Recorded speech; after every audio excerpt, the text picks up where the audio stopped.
Good day mga kabakets! Paul George tina-target ng Golden State Warriors at narurumor na ite-trade na rin daw nila si Chris Paul. Golden State Warriors interesado daw dito kay Paul George. Willing daw silang bigyan ang Clippers star ng 4-year max contract. Naghahanda na nga ang Warriors dahil possible na umalis na si Klay Thompson.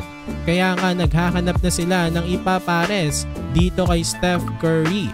Willing na nga rin daw ang Clippers na i-trade itong si Paul George. May player option nga itong si George. Kapag nag-decline nga siya doon, magiging unrestricted free agent na siya. Pero ayon sa mga rumors, mas nakikitaan daw nilang mag-opt-in itong si Paul George sa kanyang player option at saka magde-demand ng trade sa Clippers. Bakit nga ba likely na mag-opt-in si PG? Kapag kasi nag-opt-in si Paul George, pwede siyang makapunta sa kahit anong team na gusto niya. May mga teams na hindi kasi siyang kayang isign sa free agency.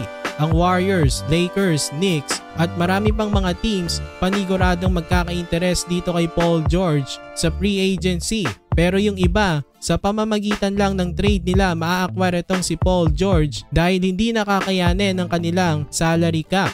Gugustuhin kaya ng Clippers na makipag-trade sa kanilang ka-conference rival na Golden State? Samantalang Chris Paul posibleng i-trade na rin ng Golden State Warriors. Interesado nga ang San Antonio Spurs dito sa veteranong si Chris Paul.